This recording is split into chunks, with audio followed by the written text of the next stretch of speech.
Khamenei के बेटे को ऐसी बीमारी, 2 बीबियां नहीं टिकी, विदेश जाकर करवाया इलाज, तब बने थे बाप।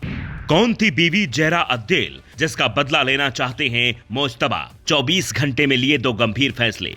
अमेरिका ने जो कहा सो किया, जूनियर खामेनेई को भी निशाना बनाया। घायल होकर क्या बोले मोज्तबा? बड़े बड़े खुलासे करने वाली विकीलीक्स ने ईरान के सबसे बड़े परिवार को लेकर चौंकाने वाला दावा किया है और यह रिपोर्ट अमेरिका की कूटनीतिक दस्तावेजों तक पहुंच चुकी है, जिसके हवाले से एक मीडिया रिपोर्ट में दावा किया गया है। 57 साल के मोज्तबा खामेनेई ने पहले 2 अस्थायी शादियां की थी, जिसके बाद घर वालों ने जल्द संतान पैदा करने का दबाव बनाया तो इनकी बीमारी का खुलासा हुआ। इसका इलाज इन्होंने ब्रिटेन में करवाया। उसके बाद ईरान की संसद के पूर्व अध्यक्ष गुलाम अली हदाद आदेल की बेटी जहरा हदाद आदेल से इन्होंने शादी की। हालांकि तब भी समस्या दूर नहीं हुई तो लंदन के 2 अस्पतालों में इन्होंने करीब 4 बार जाकर इलाज करवाया, तब जाकर इन्हें एक संतान हुई, जिसका नाम रखा गया अली। इस खुलासे के बाद मोज्तबा के खिलाफ ईरान में एक नया माहौल पैदा किया जा रहा है, जिसमें उनके सुप्रीम लीडर के बारे में अनाप शनाप बातें कही जा रही हैं। ये अमेरिका की एक चाल भी हो सकती है, जो ईरान को 2 गुटों में बांटना चाहता है। इसके अलावा अमेरिका ने हमले अब भी कम नहीं किए हैं, बल्कि ट्रंप ने पहले ही कहा था, जो खामेनेई का उत्तराधिकारी होगा वो हमारे निशाने पर होगा। 8 मार्च की सुबह यह खबर आई कि अली खामेनेई के बेटे मोज्तबा खामेनेई को उत्तराधिकारी बनाया गया और उसी दोपहर इजराइल की सेना ने मोज्तबा के उस ठिकाने पर ड्रोन बरसाने शुरू कर दिए जहां वो छिपे थे।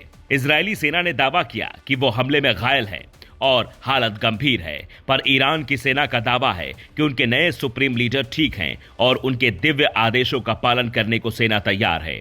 मोज्तबा ने पद का ऐलान होते ही वहां की सेना की मीटिंग बुलाई और 2 बड़े फैसले लिए। पहला फैसला, खुर्रम शहर, फतह, खैबर और कद्र जैसी मिसाइलों से इजराइल पर ताबड़तोड़ हमले करना। खाड़ी मुल्कों के अमेरिकी एयरबेसों पर जो अटैक रुके हुए थे, उन्हें सख्ती से दोबारा शुरू करवाया। नतीजा, बहरीन में करीब 32 लोग घायल हुए। कुवैत की सेना ने एक ड्रोन मार गिराया। दूसरा फैसला, बीवी जहरा अद्देल और पिता अली खामेनेई की मौत का बदला लेने का सीक्रेट प्लान बनाया और उसे जल्द से जल्द एक्टिव करना। घायल होने के बाद इन्होंने पिता की तरह बंकर में छिपने से मना नहीं किया, बल्कि जीवित रहकर इस युद्ध को बदले की लड़ाई में बदलने का संदेश दे दिया है। यानी ये जंग अभी रुकने वाली नहीं है। अमेरिका इस बात को अच्छी तरह जानता है कि खामेनेई के बेटे मोज्तबा उनसे भी ज्यादा क्रूर हैं। ये बातें अमेरिकी एक्सपर्ट भी कहने लगे हैं।